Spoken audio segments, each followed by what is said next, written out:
Greetings, bloggers, vloggers, followers, and potters. Dustin here from Dustin's Dynasty with the first half of this week's vlogs. Today, I want to share with you a little bit about autism and how we sometimes think we think these feelings are really bad and they are a result of us as being autistic overreacting. But as for the neurotypical person, they can seem as if they're just going through the motions and every day going through life. Take going to work, for example. I know not all autistic people work, and not all can do things that is expected of life. But sometimes, there are things in life we do not want to do, of course, or cannot do, or have trouble doing. And we see them. We, as the autistic people, see them oftentimes as some of the worst things that we can do. We think sometimes doing things that we know we will do and love and care about very deeply as one of the most hardest and challenging things that we will do for that day, or waiting until that day comes until we have to go do it, as being one of the hardest things during that course of that day or that week, it is the most challenging for us.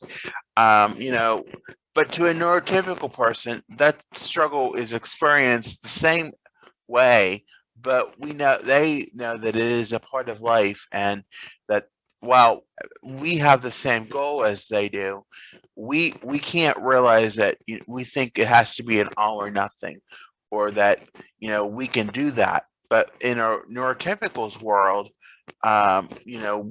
finding out that that's just not possible, but it is a dream. Yeah, you would like to do it, but humanly possible? No, it is not. So it's kind of a challenge, when you think about it, and how you put through the challenge of the effort of getting the thing that task done. It's important. It needs done, but um, getting there is the challenge. Getting started to do it is the challenge. But it's hard to realize sometimes that neurotypicals do experience the same kind of struggle that you do, just not as intense and not as intrusive thoughts as persons on the spectrum do. And it can be hard. Doing things are harder sometimes for people on the spectrum rather than neurotypicals, because we have more barriers and more more challenges to face compared to a neurotypical when they face the same situation. It's not say that they're equally as easy or it's easier for a neurotypical, but the challenge is less intense, so to speak, than it would be for somebody on the spectrum.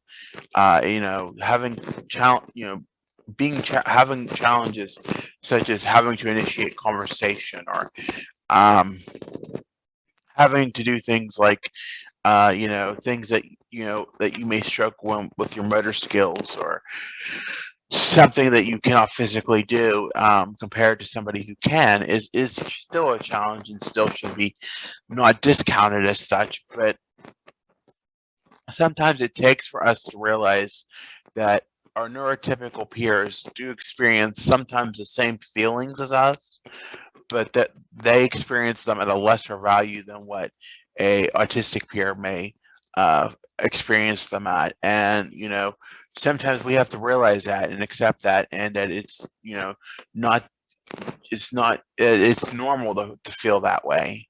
And just because we feel that, we have to accept that it's normal, and it's a part of everybody's life, not just an autistic person, not just a neurotypical person, but it's an experience that everybody experiences. It's part of life. It's what's accepted.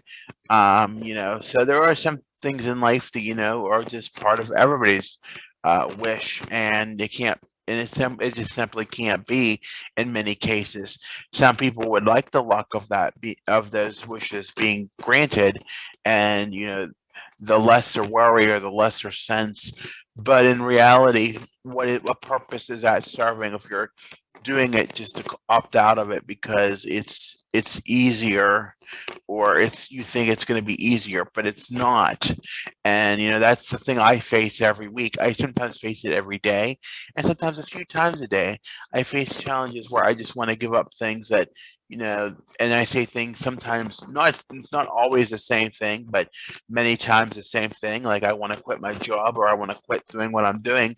And you know what? Neurotypicals say that too.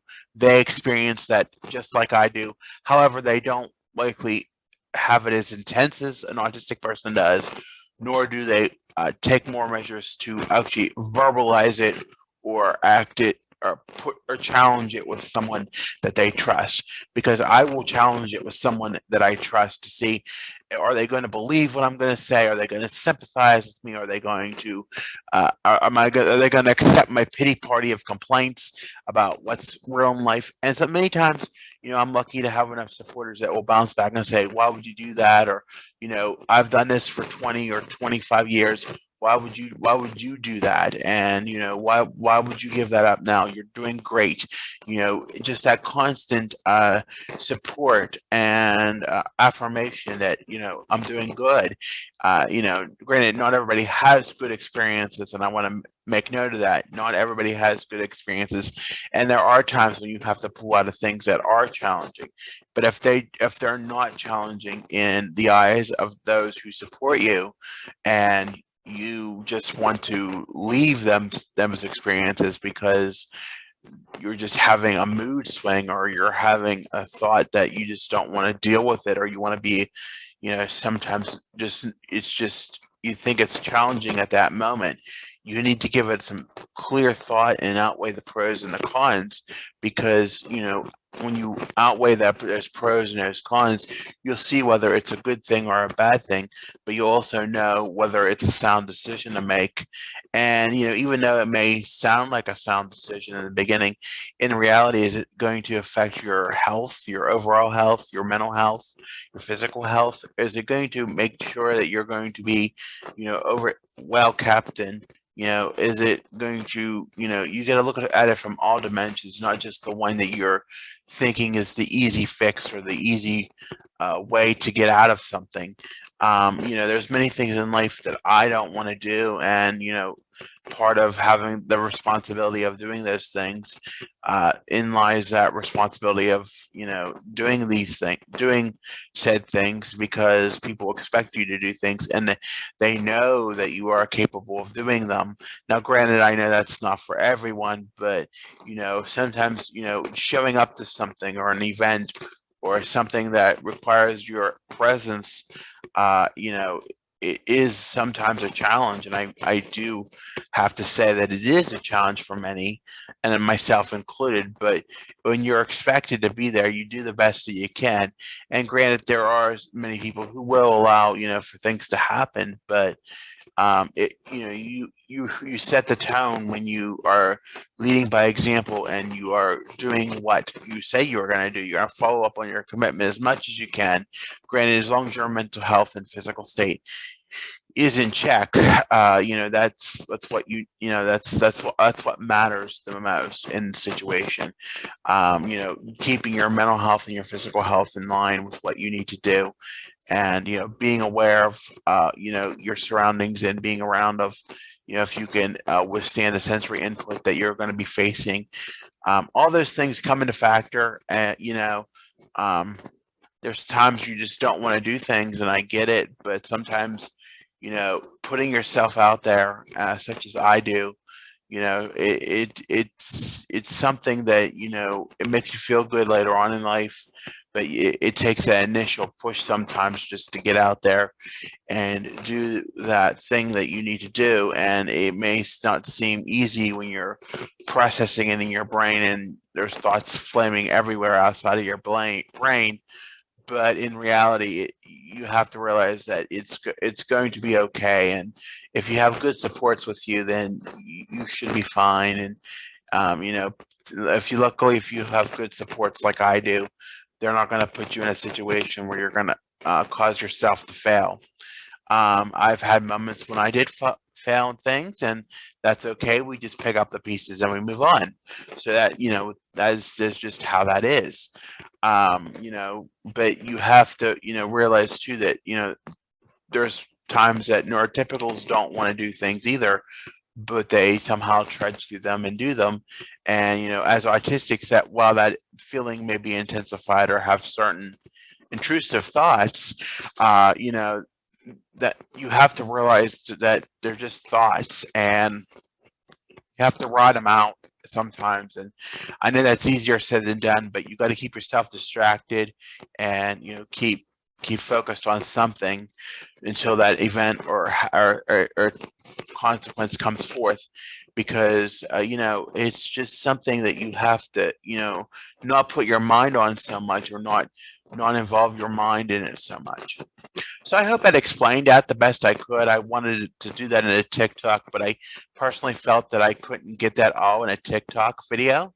And I tried this morning and I couldn't, so I decided we'd use it for this week's YouTube. With that being said, I want to thank you for listening and watching. And if you're on my podcast, thank you for listening. As a reminder, the podcast is transformed into a podcast on many platforms, including Spotify at Dustin's Dynasty ASD.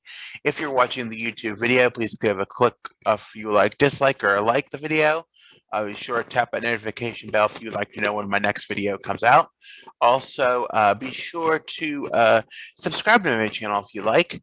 And you can follow me on Facebook, Instagram, and Twitter at Dustin's Dynasty, on the web at dustinsdynastyusa.com. And, I'm also on Pinterest and TikTok at Dustin's Dynasty ASD. I want to thank you for listening. Have a good day now, and have a good weekend too. Thank you, and bye for now.